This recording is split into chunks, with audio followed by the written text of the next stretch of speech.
The moment I saw the text message from my friends, I almost turned my car around and went home.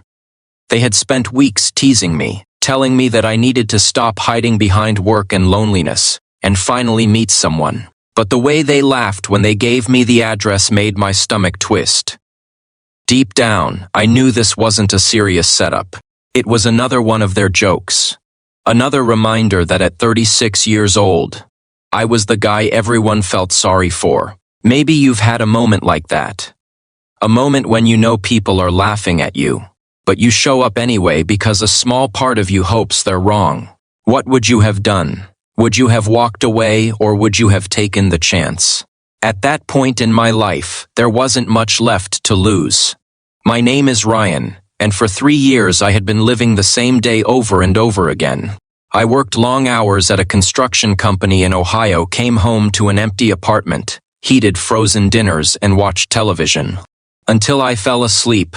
The woman I thought I would marry had left years earlier after deciding she wanted a different future. Since then, every relationship attempt had failed before it even began. I stopped believing there was someone out there for me.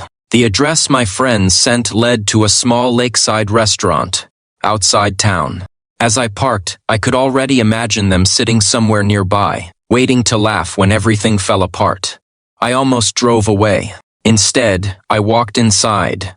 The hostess smiled and pointed toward a table near a large window overlooking the water. Someone was already sitting there.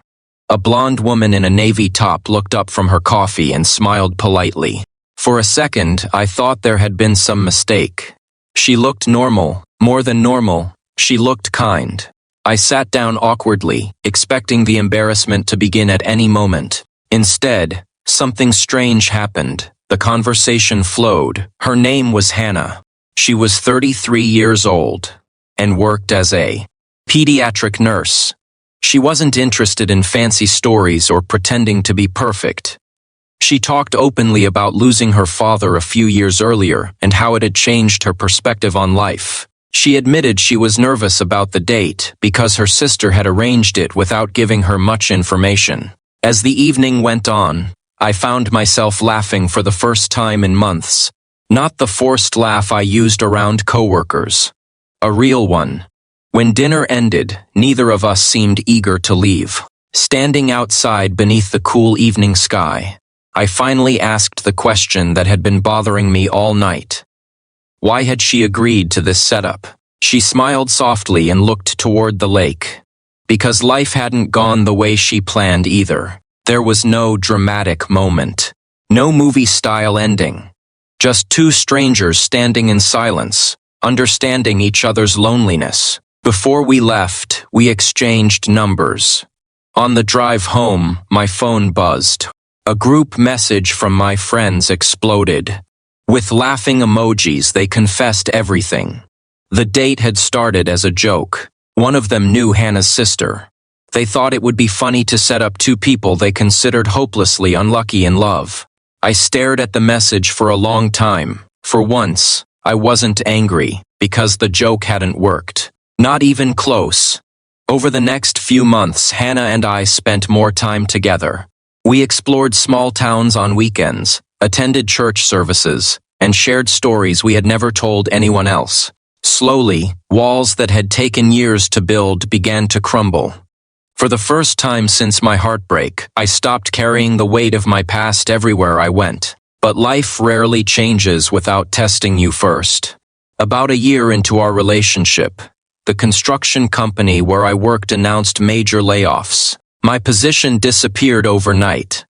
At 37, I found myself unemployed, scared and ashamed. The old version of me immediately returned. The voice that said I wasn't good. Enough. The voice that said happiness never lasted. I started pulling away from Hannah. I stopped answering calls as quickly. I stopped making plans. Part of me believed she would eventually realize I wasn't worth the trouble. One rainy evening, she showed up at my apartment unexpectedly.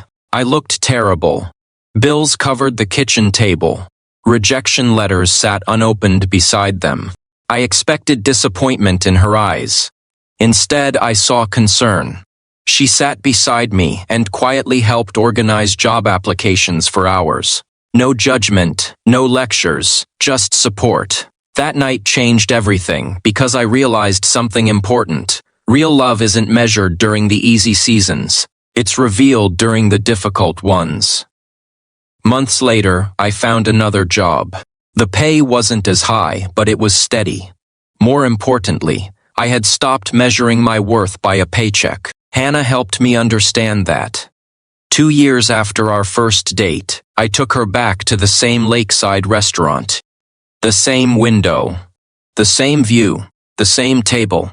As the sun reflected across the water, I pulled a small ring box from my pocket. My hands shook so badly, I almost dropped it. When tears filled her eyes before I even asked the question, I knew my answer. She said yes. The following spring, surrounded by family and close friends, we were married in a small church outside town. Ironically, the same friends who created the joke date stood in the front row. Some of them later admitted they felt guilty for years. I told them the truth. If they hadn't played that prank, I might never have met the woman who changed everything. Today, 7 years later, Hannah and I still visit that lakeside restaurant every anniversary. Life isn't perfect. We've faced health scares, financial challenges, and painful losses along the way.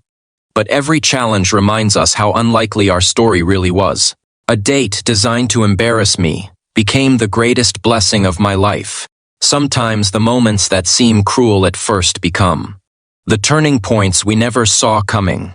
Sometimes the door you almost refuse to walk through leads to the person who helps heal parts of your heart you thought were broken forever. And sometimes when life feels completely hopeless, God is quietly writing a better chapter than the one you imagined for yourself. Before you go, tell me in the comments. Have you ever experienced a moment that felt like a disaster at first, but later became one of the best things that ever happened to you? Ryan often says that if he had turned his car around that evening, he would have missed an entire lifetime of love, hope, and second chances. And perhaps that's the lesson hidden inside all of our hardest days. The story isn't over when it hurts. Sometimes it's only beginning.